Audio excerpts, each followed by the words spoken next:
22 ऑक्टोबरला महादेव मुंडे यांचा परळीत खून. सुरेश धसानी पुन्हा घेतलं आकाचं नाव. सीसीटीव्हीवरील भाष्य. बीडमधील सरपंच संतोष देशमुख यांच्या हत्या प्रकरणावरून आरोपांच्या अटकेसाठी पुढाकार घेतलेल्या भाजप आमदार सुरेश धस यांनी बीड जिल्ह्यातील गुन्हेगारी आणि परळीत होत असलेल्या अवैध धंद्यावरून बीडमधील दोन्ही मंत्र्यांना लक्ष्य केल्याचं पाहायला मिळालंय.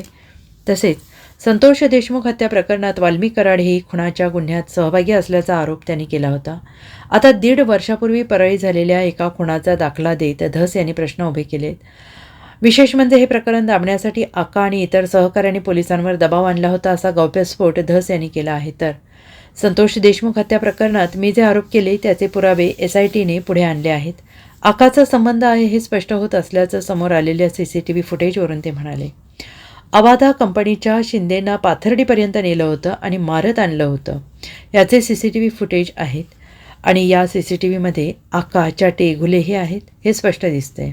या प्रकरणात PI पाटील याला सह आरोपी केलं पाहिजे, महाजन बडतर्फ केलं पाहिजे, गरजेला बडतर्फ केलं पाहिजे किंवा गडचिरोलीला पाठवलं पाहिजे अशी मागणी आमदार सुरेश धस यांनी केली. संतोष देशमुख हत्या प्रकरणात आत्तापर्यंत 7 ते 8 झालेत. आता 9वा देखील आत टाकला पाहिजे. मी तो नव्हेच म्हणणारा, हा मी आहेच हे तुम्हाला दिसलं ना. मी जे बोललो त्याला पुष्टी मिळाली. अजून बरेच आरोपी आहेत. बंदोबस्त व्हावा अशी मागणी आहे. रितसर नावं देऊ आणि SIT तुम्हाला कळवेल असंही धस यांनी म्हटलं आहे.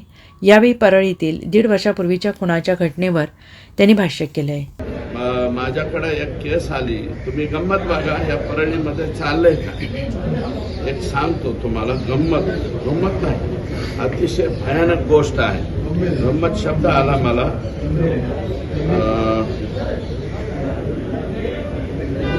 महादेव दत्तात्रय मुंडे गाव कनेरवाडी याचा खून झाला दिनांक 22 ऑक्टोबर 2023 ला. दिनांक 22 ऑक्टोबर. तुम्ही जात पात हे ते काढताना हे काढा ना. 22 ऑक्टोबर 2023 ला ह्याचा खून झालाय. परळी वैद्यनाथच्या तहसीलच्या समोर खून झाला आणि प्रेत सापडलं त्याचं. अद्यापपर्यंत पहिले तिथं परळी पोलीस स्टेशनला सानप नावाचे पोलीस PI होते. त्यांनी याचा छडा लावला, याच्यातले आरोपी डिटेक्ट केले. परंतु आका आणि आणखी कोणीतरी सांगितलं हे आरोपीच अटक करायचे नाही. यांच्याऐवजी कोण आरोपी अटक करायचे?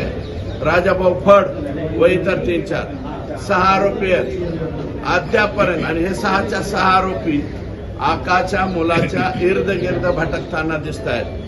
23 ऑक्टोबर किती 22 ऑक्टोबर ना, 22 ऑक्टोबर ते आतापर्यंत या गुन्ह्याचा तपास लागलेला नाही. किती वाईट आहे. आणि आरोपी पूर्ण परळीत हिंडतात. या परळीमध्ये आणखी काय काय हवंय तुम्हाला? पुरावे तर हे सापडले आकाचे. ह्या मयत मुंडे जो आहे याचा आत्मा काय म्हणत असत? सतीश फडचे मला वाटतं हे मेहुणे. सतीश फड म्हणून एक कार्यकर्ता, तो पूर्वी पंकजाताईंबरोबर होता. अशा काही दिवसामध्ये तो धनंजय मुंडेंकडे गेला आणि त्यांचा मेहुणा महादेव दत्तात्रय मुंडे याचा मर्डर झाला 22 ऑक्टोबर 2023 ला. अद्यापपर्यंत त्याचा तपास लागलेला नाही. Bureau report SBN Marathi, Mumbai.